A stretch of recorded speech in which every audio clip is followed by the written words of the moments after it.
Monsoon के update के इस बुलेटिन में आप सभी का स्वागत और अभिनंदन। मैं हूं देवेंद्र त्रिपाठी। ये वीडियो आप देख रहे हैं मौसम तक पर।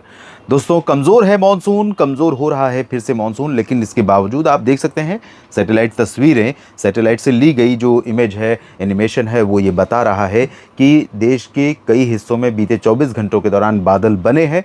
और न सिर्फ दिखने वाले बादल बने हैं, बल्कि बरसने और गरजने वाले बादल बने हैं, जिन्हें हम थंडर क्लाउड्स कहते हैं, जिन्हें हम क्यूमुलोनिम्बस क्लाउड कहते हैं।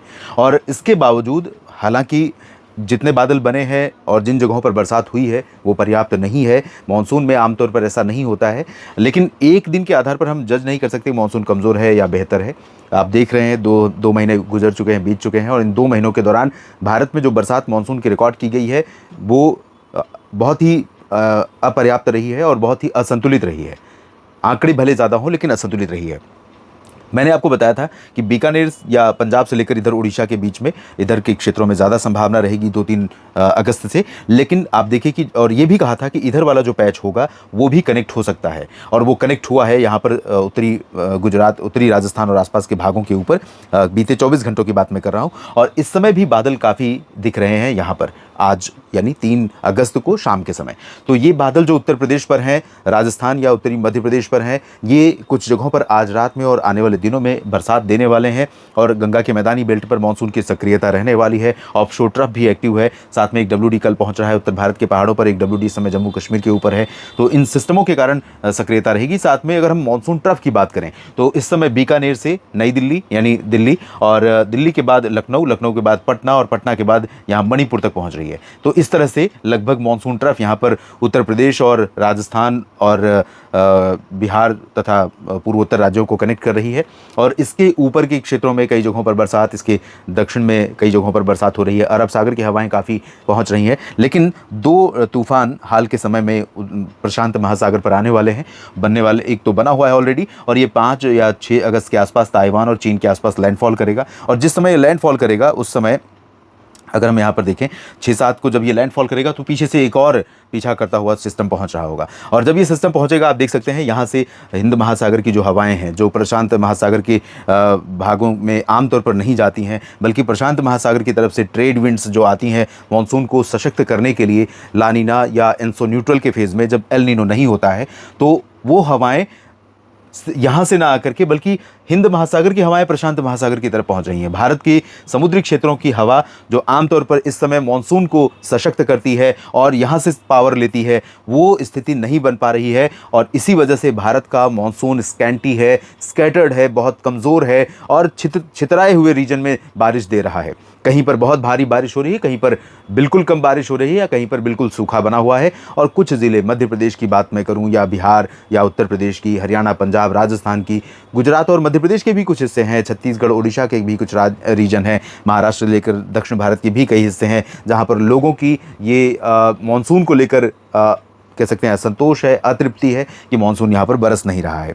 तो विडंबना यह है कि ये जो सिस्टम, यही सिस्टम आमतौर पर जब हम एल नीनो होता है, एल नीनो की संभावना होती है, परिस्थितियाँ समुद्र की सतह के तापमान की गर्म हो रही होती हैं, तो उस समय यही डर होता है कि यहाँ से आने वाली हवाएं इधर नहीं आएंगी भारत की तरफ, बल्कि भारत में जो ऑलरेडी उठने वाली मानसूनी हवाएं हैं उनको ये सिस्टम कमज़ोर करेंगे, उनकी एनर्जी अपनी तरफ खींच करके। और ये कई बार हमने हाल के समय में देखा है। फिलहाल यहाँ पर थोड़ी संभावना बढ़ रही है। आने वाले दिनों में अगर ये सिस्टम यहाँ इंटेंसीफाई हो पाया तो हो सकता है, हालांकि सिस्टम इंटेंसीफाई नहीं हो पाएगा। वजह ये है कि जब तक ये इंटेंसीफाई होने की स्थिति में पहुंचेगा तब तक दूसरा तूफान करीब आ जाएगा और इसकी एनर्जी को इधर खींचना शुरू कर देगा। अदरवाइज यहाँ पर डिप्रेशन बन सकता था, और एक डिप्रेशन कह सकते हैं कि ये साइक्लोन या जो ट्रॉपिकल स्टॉर्म है वो ले जा रहा है, जिसकी वजह से भारत के पूर्वी घाटों पर बरसात अच्छी हो सकती थी, मध्य भारत में हो सकती थी, और तमाम जगहों पर हो सकती थी। दोस्तों, पिछले 24 घंटों के जो बारिश के आंकड़े हैं ओजीआई मेट या मेट डिपार्टमेंट की वेबसाइट पर भी, कहीं पर भी देख रहा हूं तो कई जगहों पर डेटा या तो अवेलेबल नहीं है, लिखा गया है कि जल्दी ही अपलोड किया जाएगा, या लिखा रहता है। अभी तो ये चीज़ आज नहीं लिखा हुआ है, लेकिन कहीं पर डेटा नहीं मैच करता यहाँ से वहाँ का, तो बड़ा ही असमंजस होता है कि एक्चुअल बरसात किस तरह की हो रही है। तो अगर आप देश में जहाँ से भी देख रहे हैं, अगर आपके यहाँ बहुत अच्छी बारिश हुई है और आप लिख पाएंगे, बता पाएंगे, तो बहुत अच्छा रहेगा कमेंट में कि बारिश कैसी हुई है। ये सूची मुझे बेकार लग रही है, क्योंकि माथेरन में बीते 24 घंटों में, जो रायगढ़ में है, कोंकण गोवा रीजन महाराष्ट्र में 231 मिलीमीटर की मूसलाधार वर्षा नहीं हुई है। अलीपुरद्वार जो कि पश्चिम बंगाल में है, यहाँ पर भी 215 मिलीमीटर की बारिश की संभावना नहीं थी। कोट्टायम में 100 मिलीमीटर, नो चांस। थोड़ी बहुत संभावना थी, हो सकता है कोट्टायम में हो गई हो, लेकिन इतनी ज़्यादा भारी बारिश की संभावना नहीं थी। ठाणे में 92, कानपुर में, कन्नूर में 74। तो ये आंकड़े मुझे थोड़ा फेक लग रहे हैं, वेग लग रहे हैं। प्रयागराज में हो सकता है 63 मिलीमीटर बारिश हुई होगी, प्रयागराज में संभावनाएं थी। त्रिशूर और कूच बिहार, गोवा, मुंबई के सांता क्रूज में 48 तो ठीक है, हो सकती है।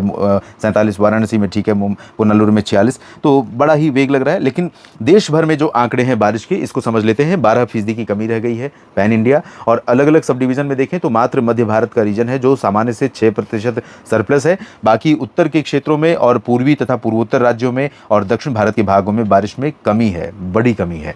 ओवरऑल पूरे भारत में जो कमी है वो अब 12% रह गई है। और बीते 24 घंटों में जो बरसात रिकॉर्ड की गई है सामान्य से वो 10% कम है। लगभग 10 मिलीमीटर वर्षा होनी चाहिए थी और 8.6 मिलीमीटर और लगभग 8 मिलीमीटर के आसपास बारिश रिकॉर्ड की गई है। तो बहुत ज़्यादा अंतर नहीं है। लेकिन अब जो सिचुएशन दिख रही है आने वाले दिनों में, अगले कुछ दिनों के दौरान, ये आंध्र प्रदेश के तटों से लेकर के यहाँ पर राजस्थान की उत्तरी सीमा तक कई जगहों पर बरसात, इसके ऊपर के हिस्सों में कई जगहों पर बरसात होती रहेगी। इधर की गतिविधियाँ बहुत कम हो जाएंगी, लेकिन कोंकण, गोवा, कुछ गुजरात, कुछ कर्नाटक के तट, गोवा के भाग, केरल, यहाँ पर बरसात होती रहेगी। इसमें आप दो रंग जो कमी वाले हैं देख सकते हैं। पीला रंग मोस्टली आपको पूर्वोत्तर से लेकर के बिहार और उत्तर प्रदेश होते हुए पंजाब, हरियाणा तक दिखाई पड़ रहा है। पीले रंग का मतलब है लगभग 60% से भी कम बरसात, मतलब जो कमी है वो 60% से ज़्यादा है। उदाहरण के तौर पर हम देख लेते हैं कानपुर देहात, 73% की कमी है, मात्र 27% बरसात यहाँ पर रिकॉर्ड की गई है। यानी 100 मिलीमीटर बारिश होती है तो 27 हुई है, 73 नहीं हुई है, ये स्थिति है। और ये इसी तरह से हम फतेहपुर में 61 मिलीमीटर 61% देख रहे हैं, कौशाम्बी में 73, रीवा मध्य प्रदेश में 61% बारिश कम हुई है, जहानाबाद बिहार में 63% की कमी है, बांका में 60 और भागलपुर में 61% कम बरसात रिकॉर्ड की गई, देवगढ़ झारखंड में 61% कम बरसात रिकॉर्ड की गई है, और देवरिया में 70% की कमी है, मऊ में 63% कम बरसात हुई है, सीतामढ़ी में 63% कम बारिश दर्ज की गई है, और यहाँ पर आजमगढ़ में 35 है और जौनपुर में 73% कम बरसात है। तो उत्तर प्रदेश के कई ज़िले ऐसे हैं जहाँ पर बारिश में काफ़ी ज़्यादा कमी है, और यहाँ पर अमेठी में भी 61% की कमी है, और पीलीभीत में 74% की कमी है, अमरोहा में 61% कम बरसात दर्ज की गई। इसी तरह हरियाणा, पंजाब, इधर गुजरात के पोरबंदर और द्वारका में बारिश में बहुत ज़बरदस्त कमी है, और दक्षिण भारत में भी कई जगहों पर बारिश में ज़्यादा कमी है। और लाल रंग जो देख रहे हैं ये तो 20 से 60% की कमी को दर्शा रहा है। हरा सामान्य और नीला तथा गहरा नीला सामान्य से ज़्यादा। नीला और गहरा नीला सिर्फ ओडिशा और छत्तीसगढ़ के कुछ भागों पर है और गुजरात तथा महाराष्ट्र पर है, और दक्षिण भारत में एकाध जगहों पर, उत्तर भारत में पहाड़ों पर, जम्मू कश्मीर, हिमाचल और उत्तराखंड के भागों में कहीं कहीं पर, और कहीं कहीं पर उत्तर प्रदेश तथा राजस्थान के कुछ एक जिलों में, लद्दाख में। तो ये स्थिति अभी तक है बारिश की देश भर में। और आने वाले दिनों में जैसा मैंने बताया कि बारिश की संभावनाएं दिख तो रही हैं, लेकिन फिर भी मैं इतना ज़रूर कहूँगा कि ये इतनी पर्याप्त नहीं है कि देश भर में किसानों की जो समस्या है, किसानों की जो चिंता है पानी की कमी की, उसको दूर कर पाएंगी। इस अपडेट में अभी इतना ही। धन्यवाद।